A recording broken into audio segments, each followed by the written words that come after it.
और ये घटना शाही मस्जिद विवाद के बीच होती है। ऐसे में लगातार ये कहा जा रहा है कि हनुमान मंदिर से 10 मीटर की दूरी पर ही ये पूरी खुदाई का काम चल रहा था, जहां पर ये 2 मूर्तियां मिलती हैं। अब ऐसे में इन मूर्तियों को एएसआई को सौंपा जाएगा और उसके बाद वहां से जांच पड़ताल का सिलसिला शुरू होगा। पूरी खबर इस रिपोर्ट में देखिए।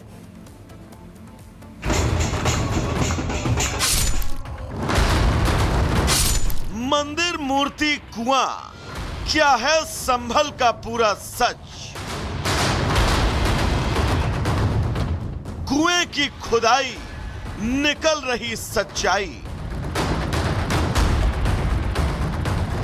उत्तर प्रदेश के संभल में एक पुराना मंदिर मिलने के बाद से प्रशासन लगातार एक्शन मोड में है।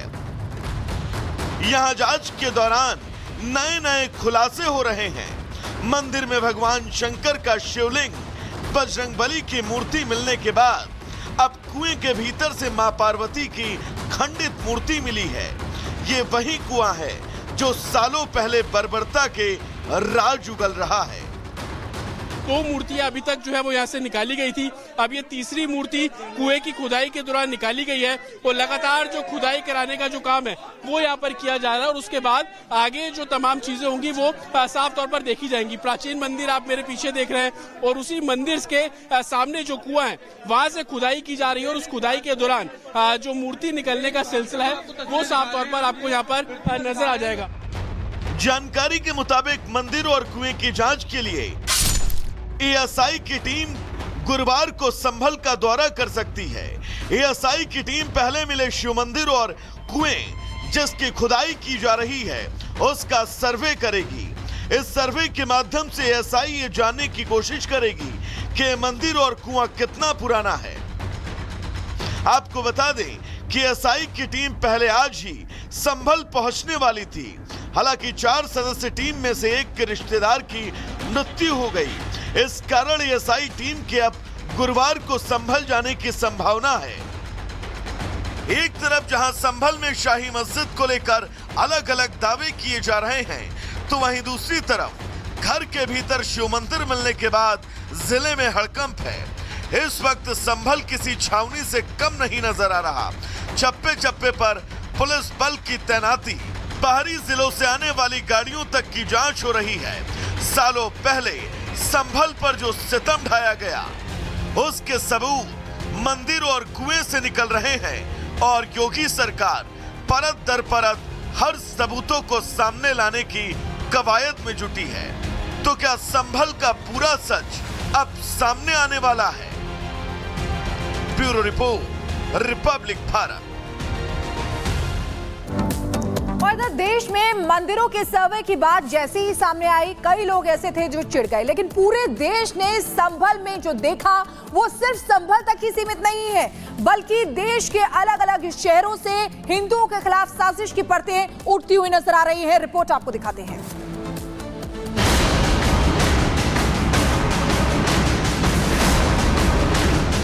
29 मार्च 1978 यही वो तारीख है जिसने संभल में भाईचारे की डोर को नफरत की कैंची से काट दिया।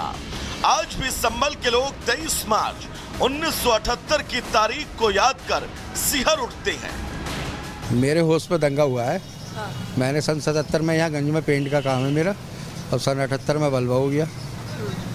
और उसके बाद वक्त क्या हुआ था, आखिर कैसे बलवा? ये तो मुझे याद नहीं कैसे हुआ, लेकिन उसमें बहुत काफ़ी नुकसान हुआ सभी लोगों का, और उसमें काफ़ी जाने गई बहुत, और तभी से दहशत हो गई।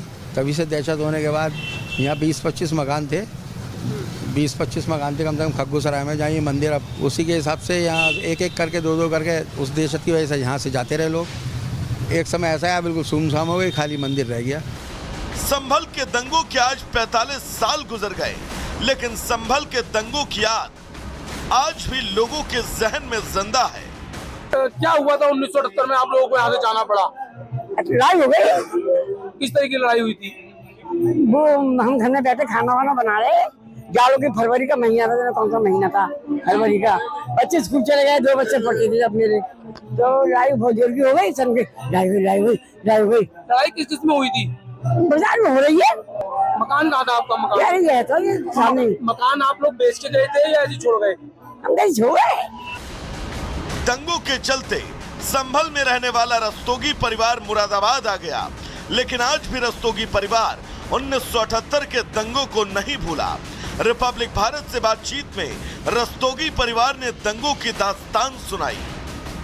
1978 में ऐसा क्या हुआ था जो आप लोग यहाँ से चले गए? मलबा हुआ था। मलबे में क्या नुकसान हुआ था, क्या चीजें? मेरा नुकसान, दुकान जल गई, मेरा माल जल गया 1 लाख के करीब। किस चीज की दुकान थी आप? मेरी आड़त की दुकान थी, अनाज तिलहन दलहन वगैरह का। कहाँ पर? नखासे में। क्या चीजें हुई थी 1978 में? किस तरीके से दंगा हुआ, क्या वजह रही? ये तो ये पता नहीं, मैं तो दुकान पर बैठा था, जो पीछे शोर आया कि भग्गी पड़ रही है, दंगा हो गया, भागो यहाँ से भागो, तो मैं चला आया। कितने लोग रहते थे यहाँ पे पूरे मोहल्ले में? यहाँ पे रहते होंगे 30-32 परिवार। फिर क्या हुआ था, मतलब एक एक करके चले गए क्या? हाँ, एक एक करके सब धीरे धीरे बेचते चले गए सब। हिंदुओं के पलायन का दावा करने वालों का तर्क यही है कि सुनियोजित साजिश के तहत सब कुछ हुआ, हिंदुओं पर दबाव बनाया गया, दबाव के कारण ही हिंदू घर छोड़कर चले गए। Bureau report, Republic Bharat. और चलिए खबरों में आगे बढ़ते बात करेंगे जम्मू कश्मीर के कठुआ से खबर सामने आई, जहां पर एक घर में भयानक आग लग गई, जिसमें 6 लोगों की जान भी चली गई है। ये आग की जानकारी मिल रही है कि फिलहाल डीएसपी के घर पे जो हाल ही में रिटायर हुए उनके घर में लगी और उसके बाद कई लोगों की मौत होगी और जो 4 लोग हैं वो गंभीर रूप से घायल भी बताए जा रहे हैं। ये भी आपको बता दें कि आग किस कारण लगी ये नहीं पता चल पाया है। पुलिस शव कब्जे में लेकर जांच पड़ताल में जुटी है। हाल ही में रिटायर हुए डीएसपी के घर में ये आग लगी। हमारे संवाददाता हमारे साथ जुड़ गए हैं। रिटायर्ड डीएसपी के घर में अचानक से भयंकर आग लगना, गुरसिमरन क्या कुछ मुख्य तौर पर वजह मानी जा रही है, किसकी साजिश हो सकती है? क्योंकि हम देख रहे हैं कि जांच पड़ताल के लिए टीम तो पहुंच चुकी है। देखिए, जांच पड़ताल के लिए पुलिस की टीम पहुंच चुकी है। ये जो घटना है ये कठुआ जिले के वार्ड नंबर 16 शिवानगर इलाके की है, जहां देर रात जो माना जा रहा है कि या शॉर्ट सर्किट हो सकता है या फिर कुछ और कारण भी हो सकता है, जिसकी पुलिस जांच कर रही है। सफोकेशन की वजह से 6 लोगों की, दम घुटने की वजह से 6 लोगों की मौत हुई है, जिसमें कि रिटायर्ड डीएसपी भी शामिल हैं, अवतार कृष्ण जिनका नाम बताया जा रहा है। उसके साथ साथ एक 25 वर्षीय महिला की मौत हुई है। 4 लोग ऐसे हैं, 4 मासूम ऐसे हैं जिनकी उम्र 18 साल से कम थी।